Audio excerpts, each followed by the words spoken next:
말도 많고 탈도 많던 이번 세계 스카우트 잼버리 반쪽짜리로 끝나게 됐다는 비판의 목소리가 나옵니다. 폭염에 대한 부실 대비를 두고 정치권에서도 책임 소재를 따지는 공방이 이어지고 있는데요. 이 사안과 함께 내년 총선을 8개월 앞두고 국민의힘 상황도 들어보겠습니다. 국민의힘 윤희석 대변인 전화 연결되어 있습니다. 안녕하십니까, 대변인님. 네, 안녕하세요. 네, 자, 태풍 북상한다는 소식까지 들리니까 결국은 야행장 조기 철수를 결정했습니다. 여권에서 이 상황 어떻게 보고 있습니까? 네, 이 잼버리 대회 기간 동안에 날씨가 우리를 그렇게 도와주지 않아서 좀 안타깝습니다. 네. 폭염에 태풍까지 있으니까 뭐 철수할 수밖에 없는 상황이니까 어쩔 수 없지만은 잼버리 대회 기간이 남아 있으니까 잼버리는 계속 돼야죠. 예. 그래서 일단 서울로 옮겨서 문화 행사라든지 이런 활동을 계속 한다는 면에서는 어쨌든 좋은 인상을 이 잼버리 참가 인원들에게 주고 우리가 대회를 잘 마친다는 차원에서 의미가 있다고 생각합니다. 네, 이상민 장관 또 브리핑에서 얘기를 좀 했지만 초창기에 좀 부족한 부분들이 있었던 것 같습니다. 이 부분 국민의힘도 좀 인정을 하는 겁니까? 국민의힘이 인정을 안 한 적이 있나요? 예. 예. 뭐 왜 그런 말씀인지 모르겠네요. 네. 다 인정합니다. 예. 애초부터 이런 문제가 아주 시작부터 노정이 됐기 때문에 그것을 막기 위해서 지금 총리가 직접 가서 진두지휘하고 있는 상황 아니겠습니까? 네. 대통령께서도 이제 많은 관심을 보이고 계신데 어쨌든 지금은 이걸 잘 마치는 그 과정이 중요하다고 봅니다. 마무리를 잘해야 된다. 네. 자, 그렇지만 지금 벌써 잼버리 부실 여부를 두고 문재인 정부 대한 얘기도 있고 또 이거 시작은 또 박근혜 정부 아니냐 이렇게 왔다 갔다 조금 공방이 되고 있는데 어떻게 보고 있는 겁니까? 이런 뭐 공방은 적절하지가 않죠. 이 정권이 5년마다 한 정부의 임기가 5년인 우리나라에서 뭐 정권이 안 바뀔 수도 있겠지만 네. 그 같은 당이 쭉 할 수도 있겠지만 어쨌든 5년 단위로 뭔가 사업이 그 안에 진행되지 않는다면 여러 정권을 이렇게 거쳐갈 수밖에 없는 건데 네. 예를 들어서 장소를 새만금으로 확정한 거는 박근혜 정부 때 아니냐 뭐 이 얘기인데 그렇죠. 새만금으로 정한 이유가 있지 않습니까? 넓은 개활지가 우리나라에 새만금 좋다. 다만 새만금이 간척지다. 그래서 배수라든지 거기에 나무가 없으니까 인공 그늘 같은 걸 많이 만든다든지 이런 조치를 안 했기 때문에 문제인 거지 장소가 새만금이라서 문제다. 그래서 박근혜 정부 때 문제다. 네. 이건 논리적이지 않다고 봐요. 자, 그리고 또 성범죄 잼버리 내에서 논란이 됐었는데 신원식 의원 SNS 글이 좀 논란이 되고 있습니다. 정치적 배후 얘기를 좀 했었거든요. 네. 그래서 이재명 대표도 또 이거에 대해서 공방을 펼치기도 했고요. 이거는 어떻게 보고 계십니까? 그 신원식 의원이 이제 어떤 점을 지적했느냐를 제가 보니까 네. 잼버리 대회 기간 중에 우리가 굉장히 그 준비가 미흡하니까 그 뭐 잼버리 발상지라고 할 수 있는 영국 가장 많은 인원이 참가한 영국이 철수했고 네. 미국도 철수를 했고 대회 자체가 이게 완전 망가지는 거 아니냐 하고 걱정하는 차원이었는데 네. 다른 대원들도 아니고 우리나라의 대원 일부가 철수한다고 하니까 아하. 이게 우리나라가 개최한 국제행사의 성공을 위해서 아니 우리나라 대원들이 이렇게 하면 되느냐라는 지점을 지적하다 보니 뭐 정치적 얘기까지 하신 걸로 저는 봐요. 네. 근데 여기에 대해서는 뭐 각자의 생각이 있으니까 제가 거기에 대해서 맞다 틀리다 말할 증거는 아무것도 없습니다. 다만 이게 네. 이재명 대표까지 이제 이게 2차 가해다 얘기를 하셨는데 네. 이게 정치 공방으로 더 확산되지 않기를 바랍니다. 이 성범죄 관련한 이 논란에 대해서는 조직위 측에서는 그렇게 큰 게 아니라고 지금 얘기를 하고 있거든요. 네. 예, 그런 상황이라고 봅니다. 자, 결국 부산 엑스포 유치까지 얘기가 나오고 있거든요. 혹시 영향을 주는 게 아니냐 이번 잼버리 대회 때문에 당 차원에서는 앞으로 어떻게 대응하실 예정입니까? 이게 엑스포 유치 상황이 네. 지금 사우디하고 엄청나게 경쟁을 하고 그렇죠. 있기 때문에 당연히 국제적 평판에 영향을 미칠 거라고 우리나라 입장에서는 당연히 걱정을 할 수밖에 없는 거고. 예. 뭐 당 차원에서 뭐 엑스포 유치를 위해서 할 수 있는 건 다 해야 되는 거지만 가장 중요한 거 계속 반복하지만 일단 며칠 안 남은 잼버리 기간에 모든 걸 다 해서 네. 이 잼버리 참가 인원들에게 좋은 인상을 주는 거 대성공적 마무리에 총력을 기울여야 한다는 말씀을 거듭 밝힙니다. 대통령실도 뭐 지금은 성공적인 대회 마무리가 가장 중요하다 이렇게 밝힌 상황이고 오늘부터 대통령 복귀해서 직접 챙긴다 이런 얘기도 있잖아요. 네. 근데 이제 뭐 이 끝난 이후에 감사라든지 이런 거는 불가피하다 이런 얘기도 있는 것 같습니다. 조사 감사. 지금 마무리에 집중해야 되는데 그 뒤에까지 생각해야 하는 상황인 게 안타깝습니다. 네. 어쨌든 정부 차원의 감사는 있어야 할 걸로 봐요. 네. 어쨌든 예산이 1,000억 이상 올해도 들어와 있는데 이 예산이 어떻게 쓰였냐에 대해서도 많은 지금 언론의 비판이 있지 않습니까? 그렇죠. 예. 그런 부분 당연히 감사가 들어갈 수밖에 없는 거고 그런데 이것이 제가 계속 말씀드리지만 어떤 정권 차원의 문제, 언제 시작됐고 언제 뭘 했고 이런 것 때문에 정쟁화되는 것은 지양해야 된다 이렇게 생각합니다. 자, 당내 현안도 한번 질문 드려보겠습니다. 김기현 대표 휴가 마치고 돌아왔잖아요. 예. 혹시 휴가 동안 뭐 어떤 거 준비했는지 따로 얘기 들으신 바가 있을까요? 제가 많이는 못 들었는데 책을 좀 많이 가져가셔서 읽으셨더라고요. 아, 책을 많이 보셨군요. 예, 뭐 예를 들어 뭐 세계사를 바꾼 8개 협정이라든지 뭐 기본소득 비판, 뭐 세습 자본주의 뭐 이런 책을 갖고 가셔서 결국 외교나 어떤 복지 이런 부분에 대해서 좀 여러 가지 생각을 다듬는 그런 휴가 기간이 아니었을까 제 나름대로 추측해 봅니다. 복귀 후에 아마 이 김기현 대표 이것에 가장 중점을 둘 것이다. 이렇게 생각하는 사안은 뭘까요? 김기현 대표는 계속 그 민생을 강조해요. 해결사 김기현이 간다 이런 프로그램도 매주 진행을 하는데 어제 복귀하시자마자도 이제 서울경찰청을 방문을 해서 최근 계속되고 있는 묻지마 범죄, 그러니까 이상동기 범죄라고 이름을 바꿨더라고요. 예, 거기에 대해서 여러 가지 그 서울경찰청 측과 경찰청 측과 여러 가지 논의도 진행을 하고 제도 전반 경찰력 정당한 행사에 대해서 어떻게 우리가 보장을 하느냐 뭐 이런 부분에 대해서 했거든요. 네. 그러니까 이런 차원에서 결국은 또 민생 행복 계속 할 거다. 민생이 경제도 있고 여러 가지도 있지만 최근 집중되고 있는 사회 안전 부분에 대해서 앞으로는 좀 더 집중을 하실 걸로 이렇게 봅니다. 자, 민주당에서는 김은경 혁신이 지금 논란이 많이 되고 있는데 국민의힘은 실버세대 특별위원회를 발족했더라고요. 네. 꼭 뭐 어떤 대응 차원이라고 봐야 됩니까? 아닙니다. 이게 실버세대 특별위원회라고 어제 발족을 했는데요. 특별히 들어가서 이게 뭔가 대응하기 위해서 한 거냐 하는데 특위잖아요. 특위. 아니 근데 저희 당규에 보면요. 상설위원회 27개가 있어요. 항상 둬야 하는 거기에 실버세대위원회라는 게 있는데 거기에 특별자만 괜히 붙인 걸로 저는 봐요. 원래 있는 실버세대위원회에서 특별자를 붙인 것이다? 예. 원래 이거는 항상 있어야 되는 건데 김기현 대표 체제 이후에 이게 다시 구성이 아직 안 되고 있는 상황에서 공교롭게도 시기가 김은경 위원장 관련 논란 요구랑 겹쳐서 하는 겹쳤기 때문에 아마도 뭐 그런 생각을 하실 수는 있는 것 같은데 그렇게 며칠 새로 이게 구성이 되고 그러기는 어려워요. 인원이 굉장히 많거든요. 그거는 아니다.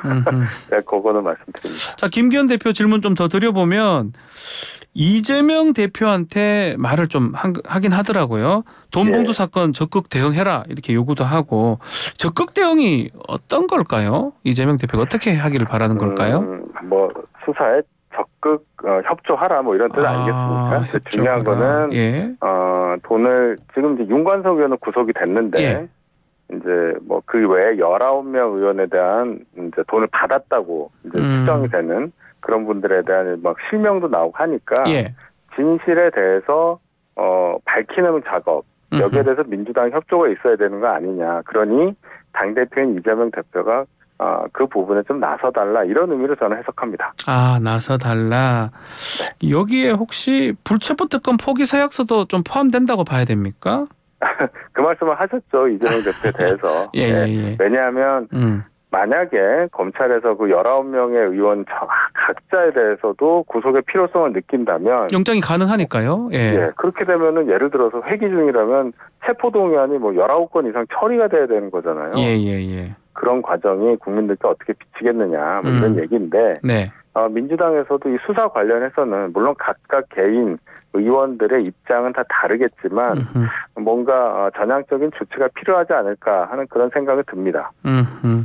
자, 민주당 뭐 역시 이재명 대표를 비롯해서 이른바 지금 사법 리스크가 좀 문제가 되고 있는데 오늘 지금 대북 송금 관련된 이화영 전 부지사 재판이 지금 열립니다. 어떤 진술이 나올지 예상하고 있습니까?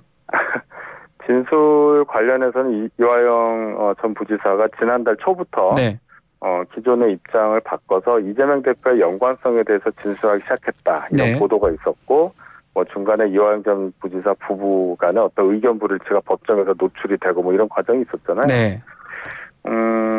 지난번 재판에서는 그거를 물어보려고 했는데 변호인이 입회하지 않아서 그걸 안 됐고 네. 오늘 이제 하게 되는데 이화영 전 부지사가 그 기사 언론 보도의 내용대로 이재명 대표와의 연관성에 대해서 진술을 할 걸로 봅니다. 근데 직접 진술할 건지 뭐 예. 의견서로 대체할지 그거는 뭐 이견이 있더라고요. 진술할 것 같다. 예. 3시부터 진행된다니까 지켜봐야죠. 예. 당내 상황도 질문을 좀 드려보면 심평 변호사가 대통령 신당 창단설 얘기하다가 여당 수도권 위기론까지 거론이 되고 있습니다. 네.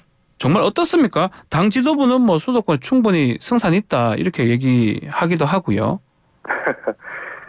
언제든지 준비를 하는 거 그게 나쁠 건 없습니다. 네. 수도권 민심이라는 거는 굉장히 그 어떠한 정치 상황 또는 정책 상황 이런 것에 대해서 민감하고 인구도 제일 많기 때문에 네.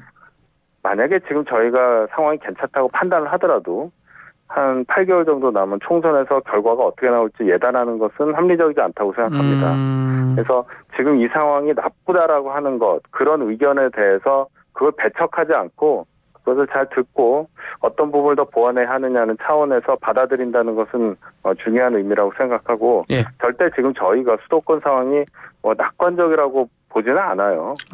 뭐 여야 마찬가지일 겁니다. 예. 수도권 민심에 대해서는.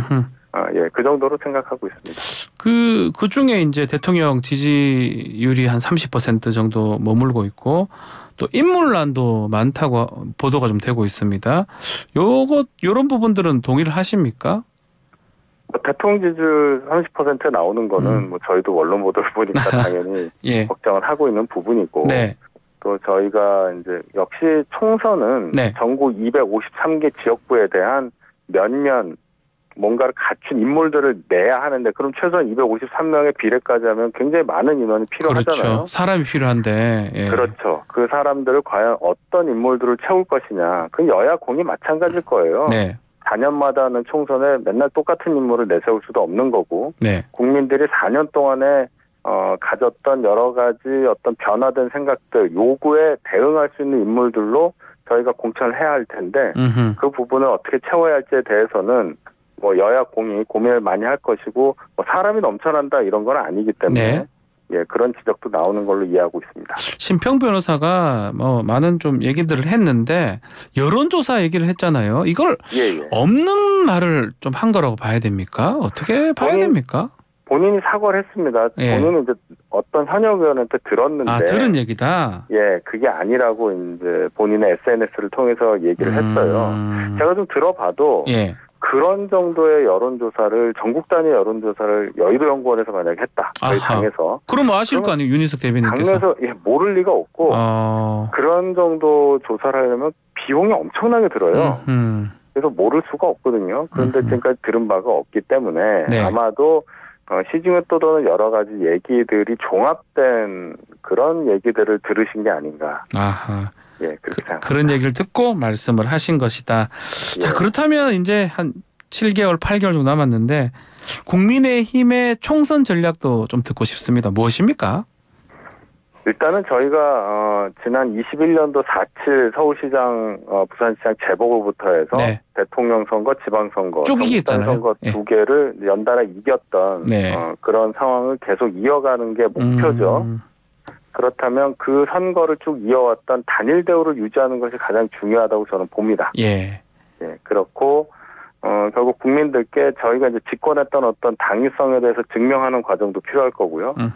그것이 국민들께 설득이 된다면 이번 총선은 결국은 그러면 여당에 조금 더 힘을 실어주자. 이런 국민의 여론이 일어날 수도 있는 것이고 그런 차원의 전략을 사용한다면 총선 승리에 좀 가까워지지 않을까. 이런 차원으로 접근하고 있습니다. 지금 단일 대우 얘기를 하셨는데 단일 대우라면 이른바 비윤계도 품는 것이다. 이렇게 해석해도 되는 겁니까? 일단 비윤계라고 하시는 분들도 저희 당원이에요. 국민의힘 당원입니다. 당원입니다. 그리고 당이라는 것이 여러 소위 말하는 스펙트럼이 넓을수록 네. 그 당은 유연하고 민주적이라고 볼 수 있는데 저희 당이 지금 그런 상황이라고 보고 다만 그 안에서 일어날 수 있는 갈등을 어떻게 최소화하느냐가 문제 아니겠어요? 네.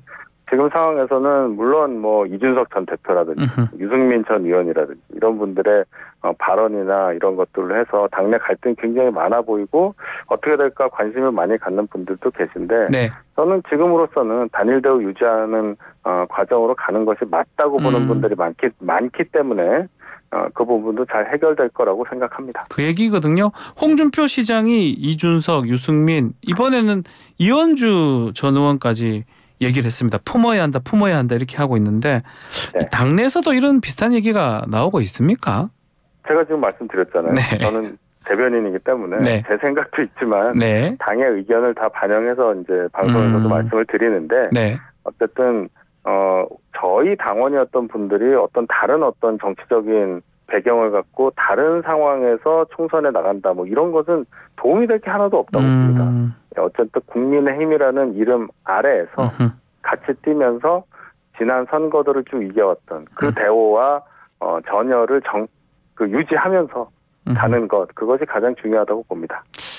자, 그럼 좀 질문 더 드리면 공천을 못 받아도 당에 있어야 된다. 무소속이나 이런 걸로 나가면 안 된다. 이런 뜻으로 좀 봐도 되는 겁니까? 그건 개인의 선택이죠. 예. 어떤 경선에 들어가면 이제 뭐 탈당은 할 수 있지만 출마는 안 되는 거 아니에요? 경선에서 떨어지는 거야 뭐 어쩔 수 없지만 그거조차도 안 되는 경우가 있을 거 아닙니까? 그렇죠. 그럼 이제 그 과정은 정치적인 과정이니까 그 이전에 예를 들어서 뭐 더 이상 뭔가 정책 입장이 같아질 수가 없다고 한다면야 뭐 분열할 수도 있는 거죠. 그거는 여야 공이 마찬가지입니다. 민주당 상황도 뭐 더 복잡할 텐데 네. 어쨌든 여당 정권을 맡겨주신 국민의 입장을 생각을 한다면 네. 뭔가 따로 다른 살림을 차린다는 것에 대한 부담도 분명히 있을 거라고 봐요. 자, 10월 중순부터 당무 감사한다고 합니다. 이 본격적인 총선 준비라고 봐야 될 것 같은데 자, 당내 분위기는 좀 어떻습니까? 가장 당무 감사가 좀 가장 당협위원장들이나 현역 의원들도 좀 부담스럽지 않나요? 그렇죠. 저희가 20년도 총선 직후에 네. 당무감사 한 번 한 이후에 3년 동안 당무감사를 제대로 한 적이 없습니다. 네. 이번 당무감사는 역시나 4월 내년 4월에 있을 총선을 대비한 지역 정비 차원으로 봐야 될 거고요. 예. 그렇게 될 경우에 그 평가에 따라서 지금 당협위원장을 맡고 있는 분에 대한 평가 또는 앞으로 이 지역에 어떤 사람이 공천대 하느냐라는 또 그런 정성적인 평가도 들어갈 거란 말이죠. 네. 결국은 이 당무감사의 결과는 공천 작업에 직결되는 정보가 될 것이다. 그런 차원에서 당무감사 받는 입장에서는 굉장히 예민할 수 있습니다. 알겠습니다. 자, 오늘 말씀은 여기까지 듣겠습니다. 감사합니다. 네, 감사합니다. 윤희석 국민의힘 대변인과 함께했습니다.